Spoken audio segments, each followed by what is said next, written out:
தங்கம் விலை ஏறினதுனால சூரியவர்தன் யாரும் தொட முடியாத உயரத்தை தொட்டுட்டான். இந்த சாம்ராஜ்யத்தை கட்டி காப்பாத்துறதுக்கு 5 பார்ட்னர்களை 5 தூண்களா பயன்படுத்திக்கிட்டான். Parker, Rajendra Desai, Andrews. சூரியவர்தனுக்கு இருந்த பெரிய பலம் அவன் தம்பி அதீரா.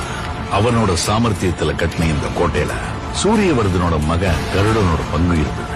இவங்க 2 பேர் இருந்ததால கேஜிஎஃப் யாராலும் நெருங்க கூட முடியல. அங்க ஏற்கனவே ஒருத்தன் தன்னோட கால் தரத்தை பதிச்சுட்டான்னு அவங்க யாருக்குமே தெரியல.